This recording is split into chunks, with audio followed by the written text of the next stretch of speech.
What's up guys, welcome back to the MSR workshop. So in today's video we're going to be doing something a little bit different. So there's a story to do with it, and no, it doesn't have to do with this guy, but he is biting my toes here on the floor.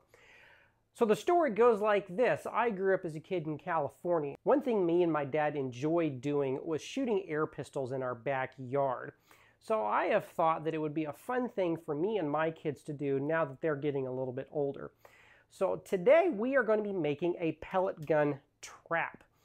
This is going to be a great way for you to catch the lead that you're shooting on your own personal range, but also a safe and effective way for catching that lead so it's just not everywhere, and it's also a quiet trap too. Now I can't take credit for this design entirely, but there's some little differences that I have come up with I think you'll like. So stick around and we'll go through those together.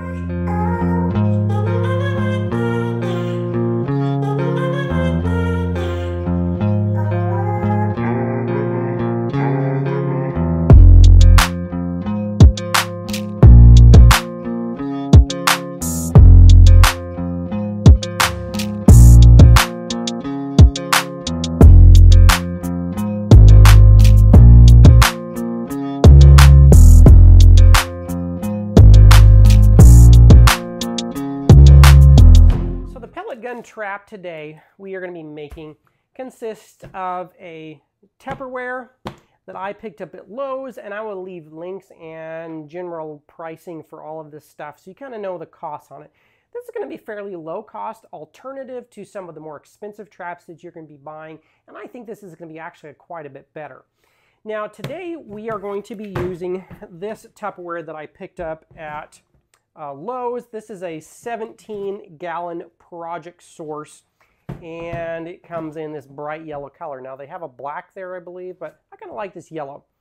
Now the other thing, the reason I wanted a 17-gallon is because one, we are going to be mounting targets to the face of this, and I wanted one where I could actually mount two targets side by side so you could have two people on the range shooting at the same time, and you can have two targets to shoot on.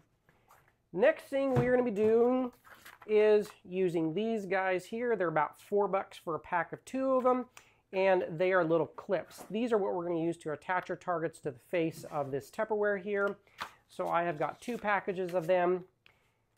Next, we are going to be lining the back of our target. Now I know there is some videos on YouTube that they have packed these Tupperwares full of rubber mulch. But I've seen a few comments where people either haven't packed them tight enough or they've shot in the same place a couple times and they've actually had pellets go through. Now I've seen a couple other videos where they've made these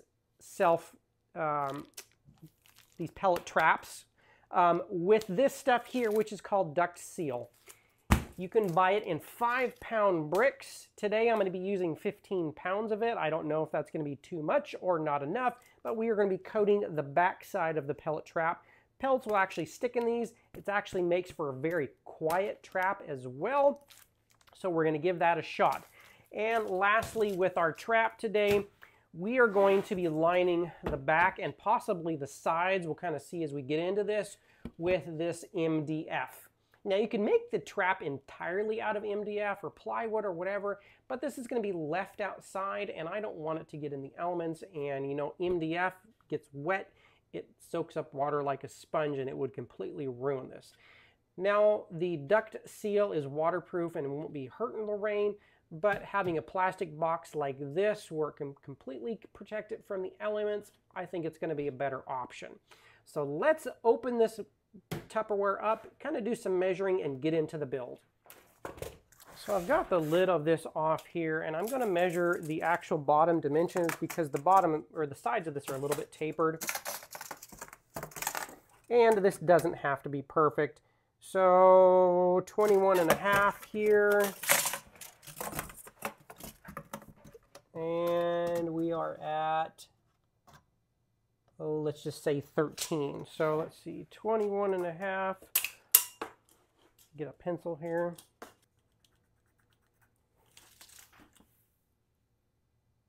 $21.5.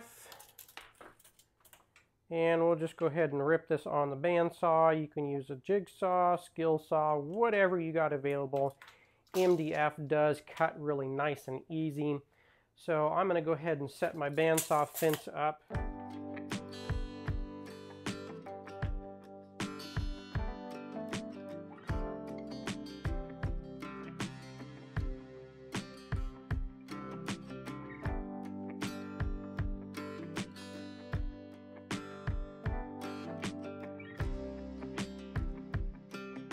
Right, now that we've got our piece cut, we're going to go ahead and test fit it. And it doesn't have to fit perfectly, but you want it to look fairly decent, so we're just going to lay that back in there. Next, we're going to find something for our sides and our top. And once again, I'm just going to be using some scrap that I've got laying around. Our depth, now one thing you want to notice or be aware of is that your lid sits about, I would say go ahead and just leave yourself 2 inches of space from the opening because the lid sits down in it. So if I'm measuring 11 inches deep, I want to actually do about 9 inches. So we're going to do something about 9 inches wide, or 9 inches deep, and this does taper. So let's just go ahead and taper it. And we'll just go ahead and cut this at 22. So 22 by 9.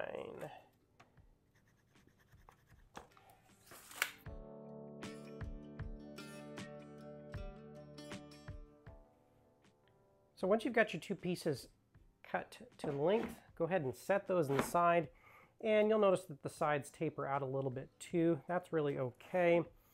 So to secure these in here, we don't need to do a whole lot, but what I'm going to use is these Kreg screws with the flat washer heads on them.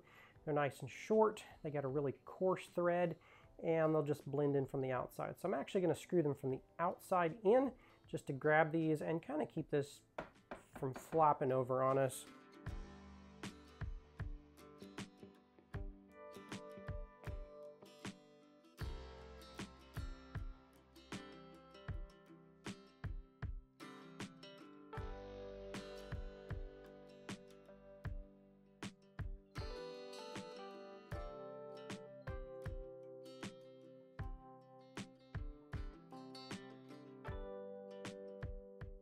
So the sides aren't going to fit exactly together, but we are going to cut one at 11 5/8 by 10. And once again, I will write all of the dimensions now. So you'll make 2 of these. Granted, I made this one out of 2 pieces of scrap just so I don't have to buy extra stuff. This is just stuff I have laying around. So once you get 2 of these, then we are going to secure those in the same way as we did the top and the bottom by putting a couple screws on each one through the side. So let's go ahead and do that.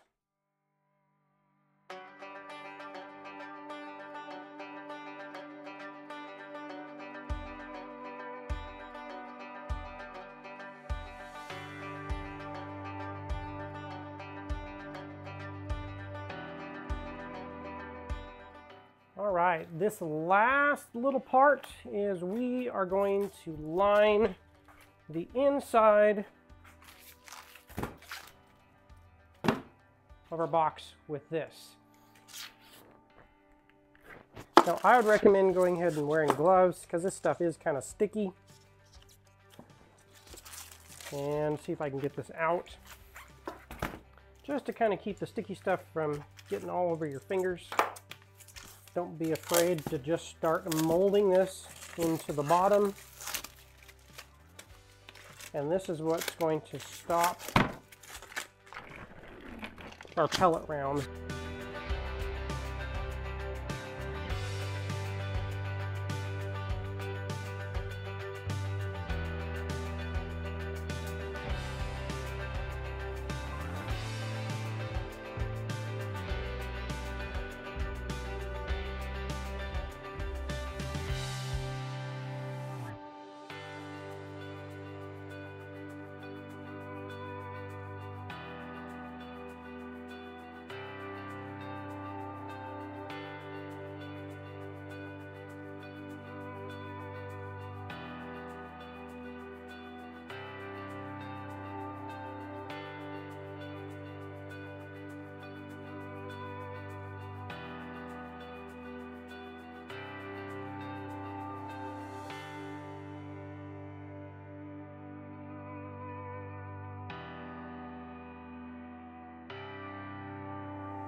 The last part is we are going to attach these. Now, I found ones at the store with the magnets on them.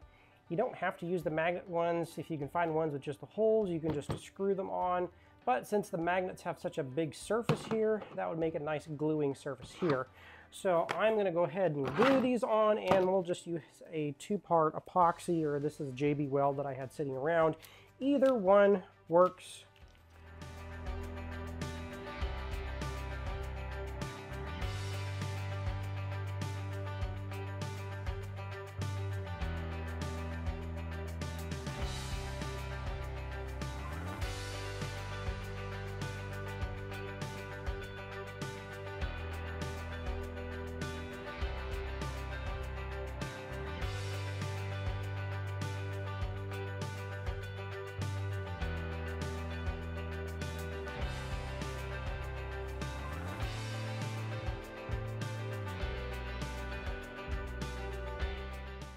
Alright guys, now that our box is finished and our clips are dried, we can go ahead and put on our targets. So I've got little 10-inch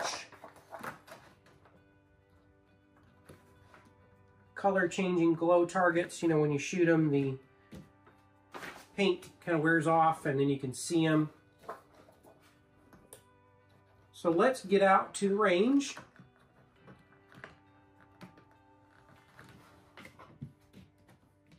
And we'll try these out and see how good it works. We're going to try it without the lid first, just so you can see how the pellets stick into the duct seal at the bottom, and then we'll go ahead and put the lid on and shoot a little bit with that. So stay tuned.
Alright guys, that's the end of this video. I hope you enjoyed it. It was pretty simple to make. One thing that I noticed when I was using the duct seal is it's pretty soft, this particular brand that I bought. Now I've never used it before, so if you've ever had experience with it, be sure and leave them in the comments below, because I don't know if there's different densities of it, but I was almost worried that my pellet was going to go through if I didn't have that piece of plywood at the back. Now, I know some people will layer it a little bit thicker, so maybe that's the key. Maybe they're all the same density. I don't know, but I'll be sure and leave all of the parts and places where I got the stuff in the description below. But as always, guys, thanks again for joining in. Don't forget to hit the like and subscribe button, and stay tuned for the next video.